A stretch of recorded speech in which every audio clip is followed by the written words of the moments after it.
I walked into a room where a man hit a wooden block with a hammer, and 50 people stood up like they'd been electrocuted. I was the only one still sitting, and a hand touched my shoulder. "Stand up, son. It's just the pledge." I didn't know that in this country, in a room that smells like old wood and beer, there are rituals so sharp, they cut the air. I didn't know that grief could have a gavel, and I definitely didn't know that an Australian with no military background, no American blood, and no right to be there, would be welcomed like a missing son. I'm an Australian in the American South, and this is what I saw when I walked into a VFW hall for the first time. So here's how I got there. I'd been in town 3 weeks.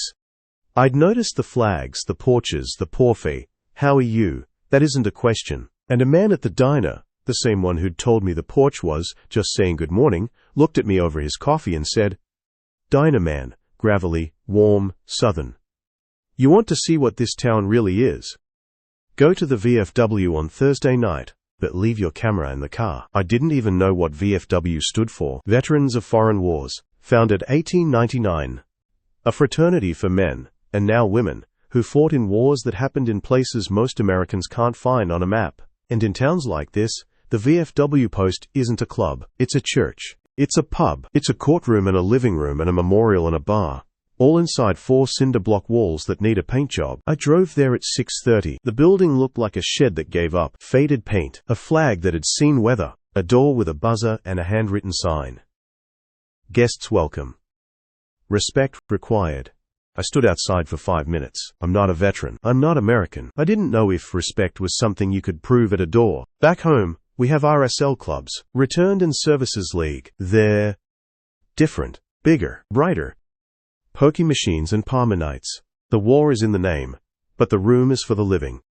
Here, I pushed that door open, and the first thing that hit me wasn't the light. It was the weight. The first thing I noticed? The bar. Not because it was impressive. It wasn't. It was plywood and patience, but because of what it was sitting next to. Above the bourbon, a plaque from 1943. Next to the beer taps, a folded flag in a triangle case. Above the cash register, which looked older than me, a black and white photo of 12 men in a jungle, all of them younger than my nephew, all of them staring at a camera like they knew something I didn't. In Australia, you don't put a bar in a shrine, or maybe you don't put a shrine in a bar. The sacred and the social keep their distance. But here, they share a stool. I walked to the counter and ordered a beer I didn't recognize. The woman behind the bar, maybe 60, maybe 70, eyes that had seen every story twice, looked at me, looked at my accent and said, "Bartender, matter of fact, warm, no nonsense. You don't have to be a veteran to drink here. You just have to respect them." And she pulled the tap like she'd said it 1,000 times, because she had. I took my beer and I looked around. Pool table under a hanging light, dartboard with a scoreboard that hadn't been erased in years, and on the far wall, words painted in gold letters, "To perpetuate the memory and history of our dead, and to assist their widows and orphans." Quote, that's the VFW Congressional Charter. Written in 1899. Not remember, not honor, perpetuate, like it's a job, like it's maintenance, like these men and women are still on the roster, still showing up for roll call, even though they stopped breathing decades ago.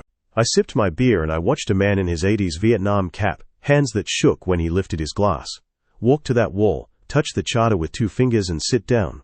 He didn't pray, he didn't cry, he just touched the wall like you touch a shoulder, and went back to his drink. That was the first thing. I was in a bar where the dead have a tab that never closes. The second thing, the gavel. At 7 o'clock, the room changed. The pool table got covered, the dartboard went quiet, and a man in a blue cap with gold braid, the post commander, walked to a small podium under the flag and picked up a wooden gavel. Now, I grew up in a country where the only person with a gavel is a judge, and usually they're telling you to stop doing something.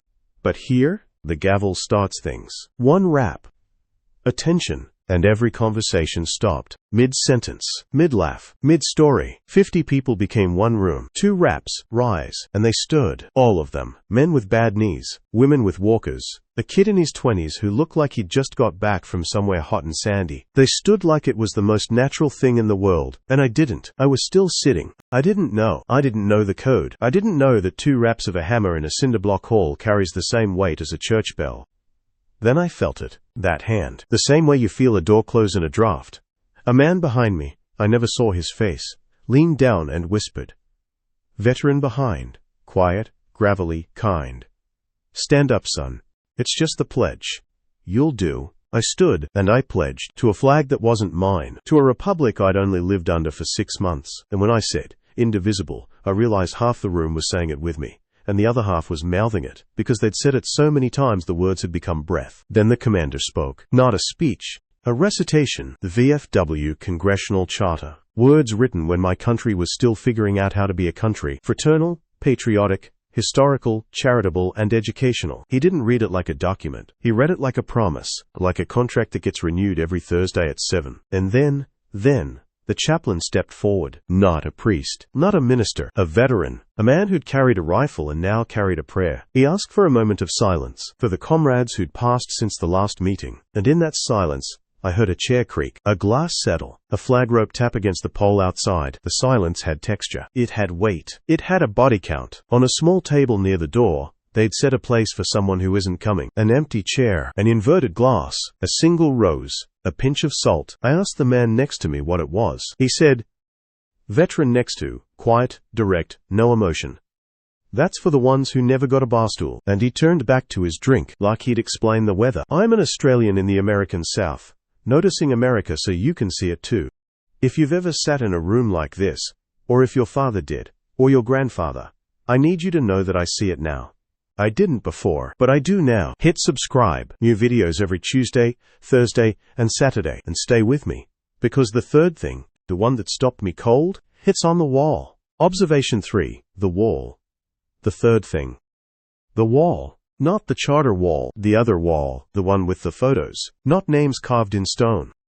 Faces. Smiling faces. Serious faces. A kid in dress blues who looks like he's about to go to prom. A man in jungle fatigues with a cigarette and a 1,000-yard stare. A woman in desert camo, holding a puppy, grinning like she's invincible. In Australia, our war memorial is in Canberra. It's grand. It's marble. It's the distance of a nation saluting its dead. And it's beautiful, but it's far. You drive there. You stand under the arch. You feel the weight of a country. And then you drive home. Here, the memorial is in the bar. You don't drive to it. You drink under it. You tell stories beneath it. You shoot pool while a kid who died at 19 watches from the wall. And nobody finds that strange. Because he's not a monument. He's family. I was staring at one photo. A young man, maybe 20, in a Navy uniform, the kind of handsome that makes you wonder what he would have become when a man sat down next to me. 70s. Vietnam cap. Hands that had held a rifle and a grandbaby. He pointed at the photo and said, veteran at wall, quiet, remembering, not sad, just factual. That's Jimmy, 19, Vietnam. His mother still brings his birthday cake here every year, sets it on that table, sings happy birthday to a wall. That's my brother Mike, Korea. Never talked about it when he came back. Not once. That's the kid who bagged my groceries before he shipped out to Iraq. Used to ask me about my medals.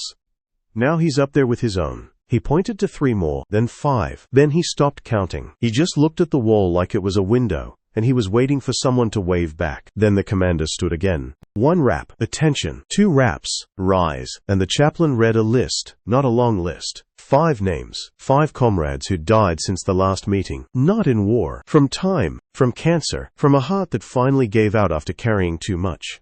After each name, the commander said, comrade. Name. Present or accounted for. And the room answered, all present and accounted for, even though they weren't. Even though the man whose name was read was in the ground, the room said he was present, because in this hall, present doesn't mean breathing. It means remembered. And then, the draping. The commander walked to the charter on the wall and covered it with a black cloth, a funeral shroud for a piece of paper, because a comrade had died, and for 30 days, that charter stays draped. The flag stays at half-staff, the bar stays quieter, and the dead stay on the roster. I stood there, an Australian with no right to be in that room, and I watched a town keep its promise to a man who'd been dead for 40 years, and I understood something I hadn't understood before. In Australia, we build monuments to the nation. Here, you build living rooms for the dead, and you keep the lights on. I wasn't prepared for that. I thought I'd find old men drinking and telling war stories. And I did find that, but I also found something else. I found a room where grief is organized, where memory has a gavel, where the dead have a bar tab, a bar stool and a roll call. I wasn't prepared for the fact that an outsider could walk into a room that's sacred and be told, you'll do. I wasn't prepared for the hand on my shoulder. I wasn't prepared for the pledge feeling like a welcome instead of a test. And I definitely wasn't prepared for the moment when the commander, the man with the gavel, walked over to me as I was leaving and said, Commander, direct, warm, no rank in his voice. "You come back next Thursday. You don't have to be one of us to stand with us. You just have to show up." And he shook my hand. The kind of handshake that says, "I've shaken hands with men who didn't come back, so this one matters." Quote.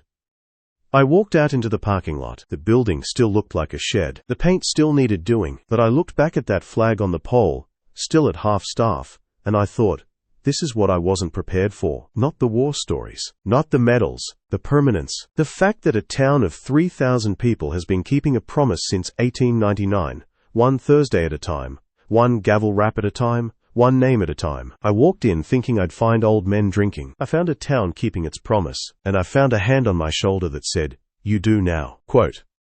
I'm an Australian in the American South, noticing America so you can see it too. If you've ever sat in a VFW hall, or if your family built one with their service, tell me if I got this right. Drop a comment below. And I thought I'd seen how this town honors its dead. I thought the VFW was the deepest ritual I'd find. I was wrong. They don't just honor them in the hall, they honor them on the road. And what I saw next stopped me in the middle of the street. That's next. Guide America.